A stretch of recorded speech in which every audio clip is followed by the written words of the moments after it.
Nikukaribishe sana mtazamaji wa Zone Media kwa mara nyingine tena. Uko nami mtangazaji wako Victor Moshi.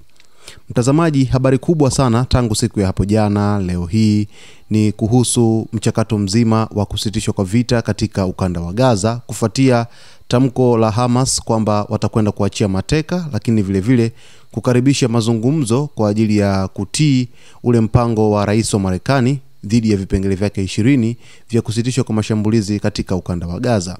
Sasa leo hii waziri wa mambo ya nje wa Marekani Marco Rubio ameweza kutoa kauli moja kwa moja kwenda kwa taifa la Israel kwamba isitishe mashambulizi ili mateka waachiwe, kwamba hawawezi kuachia mateka hao Hamas bila mashambulizi kuweza kusitishwa.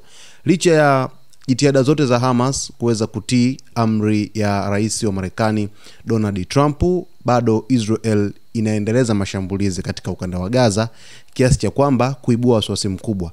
Sasa leo hii waziri wa mambo ya nje wa Marekani Marco Rubio amesema kuwa Israel italazimika kusitisha mashambulizi yake ya kijeshi dhidi ya ukanda wa Gaza ili kufanikisha kuachiliwa kwa mateka 48 wanaoshikiliwa na kundi la Hamas. Akizungumza katika mahojiano maalum kwenye kipindi cha Face the Nation cha televisheni ya CBS News nchini Marekani, Rubio alisisitiza kuwa haitawezekana kutekeleza zoezi la kuachia mateka katikati ya mapigano makali na mashambulizi ya anga. Namnukuu, huwezi kuachia mateka wakati mashambulizi bado yanaendelea. Mashambulizi hayo lazima yasimame. Haiwezekani kuwa na vita inayoendelea wakati huo huo, alisema Rubio wakati akijibu maswali kuhusu mustakabali wa mazungumzo kati ya Israel na Hamas. Rubio alifafanua kuwa hatua ya kusitisha mashambulizi ni sehemu muhimu ya kufanikisha mpango wa amani unaosimamiwa na Marekani unaolenga kuhakikisha usalama wa mateka, kusitisha mapigano na hatimaye kuijenga upya Gaza chini ya uongozi usio wa Hamas. Alieleza kwa pande zote mbili, Israel na Hamas zimeonyesha nia ya kufikia makubaliano, lakini utekelezaji wake unategemea mazingira salama na utulivu kwa muda mfupi kabla ya hatua kubwa zaidi za kisiasa. Namnukuu tena, wa Israel na kila mtu anakubaliana kuwa huwezi kuachia mateka katikati ya mashambulizi.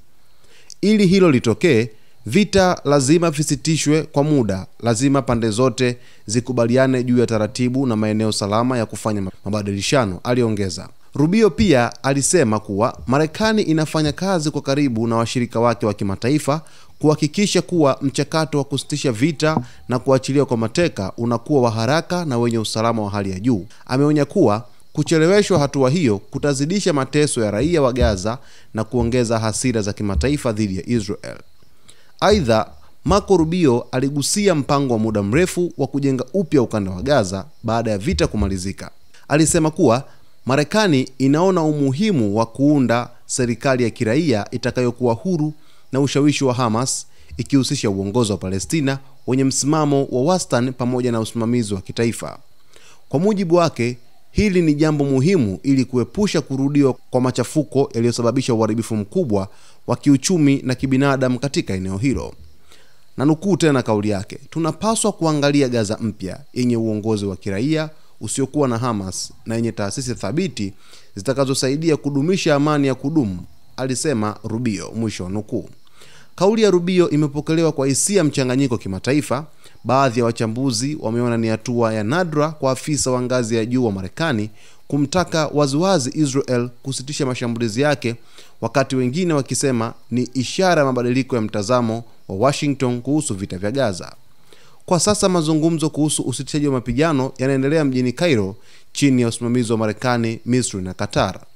Hamas imesisitiza kuwa haitatoa mateka hadi Israel isimamishe kabisa operesheni zake za kijeshi na kuondoa vikwazo vya kibinadamu. Waziri wa mambo ya nje wa Marekani Marco Rubio ameweka bayana kwamba Israel inawajibika kuweza kuacha kabisa kushambulia Gaza ili mateka waweze kuachiwa katika hali salama. Na amezungumza yote haya kufuatia leo hii kurindima kwa mashambulizi ya Israel kwenye baadhi ya maeneo katika ukanda wa Gaza, ambapo vifo kadhaa vimeweza kuripotiwa kufuatia mashambulizi ambayo Israel imeweza kuyatekeleza. Sasa Marekani kupitia Rais Donald Trump wameplay part kubwa sana kutokana na mchakato huu mzima wa kutafuta amani katika ukanda wa Gaza, kwa sababu hali ilifika hatua ikaonekana kuwa ni mbaya sana. Ndio maana waziri mkuu wa Israel Benjamin Netanyahu akalazimika kukaa kikao na rais wa Marekani Donald Trump kuweza kuzungumzia mustakabali mzima wa hatua madhubuti ambazo huenda zikaiponya Gaza, lakini zikaponya matumaini ya raia wa Palestina kwa ujumla, kwa ajili ya kuweza kuleta mustakabali mzuri kwenye maisha ya raia katika ukanda wa Gaza. Sasa basi, Marco Rubio ameeleza wazi kwamba taifa la Israel ndiyo, hata kama kuna baadhi ya mambo ambayo hawajaweza kuridhika nayo, basi wanatakiwa kuweza kutii sheria na amri ya makubaliano ambayo wameyaingia, ili kutengeneza uwiano basi kwa ajili ya kuweza kuleta hali ya utulivu katika ukanda wa Gaza, na mwisho wa siku mateka wote 48 waweze kuachiliwa. Ikiwa sasa hivi wanashinikiza kuhusiana na sakata zima la kuweza kusitisha kwa mapigano katika ukanda wa Gaza, sasa ikiwa mashambulizi yanazidi kuweza kuendelea, basi inaleta tafrani kubwa na hofu kuweza kuendelea katika upande huo, kwa sababu hali itazidi kuwa yasitofahamu, lakini mwisho wa siku maisha ya raia wa Gaza yatazidi kuwa hatarini kweli. Hata mateka, maisha yao yanaweza kuwa katika hatari kubwa kwa ajili ya mashambulizi ya Israel ya angani. Na Hamas imesisitiza kwamba hawawezi kuachia mateka hata mmoja ikiwa Israel haitasitisha kabisa mashambulizi. Wanataka kuweza kuona labda siku 2 au 3 Israel hajashambulia, ndipo ambapo wao waweze kuachia mateka ambao wanawashikilia mpaka hivi sasa, huku mateka 20 wakidaiwa kuwa wako hai, lakini wengine waliosalia wakidaiwa tayari wamekwisha fariki dunia. Huku shinikizo kubwa likizidi kuendelea kwa hivi sasa, tayari mchakato mzima wa kuweza kuzungumza amani katika ukanda wa Gaza unatarajiwa kuweza kuendelea hapo kesho katika mji wa Cairo nchini Misri, ambapo mshirika ambaye ni Israel, Qatar, Marekani, Hamas vile wanatarajiwa kuweza kuzungumza. Lakini imearifiwa kwamba Hamas wako tayari kuzungumza, lakini sio kwa njia moja kwa moja, wakihofia usalama wao ambao ndio nguzo muhimu kwa ajili ya viongozi wao ambao wanaiongoza Hamas katika ukanda wa Gaza kwenye Mashariki ya Kati. Kufuatia agizo hili la waziri wa mambo ya nje wa Marekani Marco Rubio kuwataka Israel kuweza kusitisha mapigano, bado hatujashuhudia jibu la moja kwa moja kutoka katika serikali ya waziri mkuu wa Israel Benjamin Netanyahu.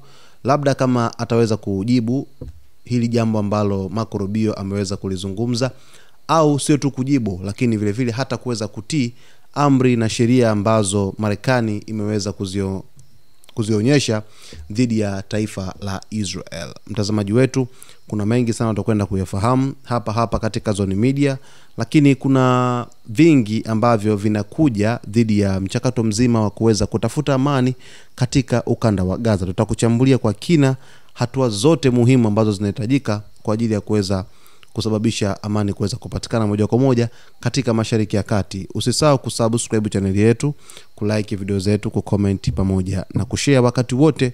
Uwe nasi na asante kwa kutuchagua.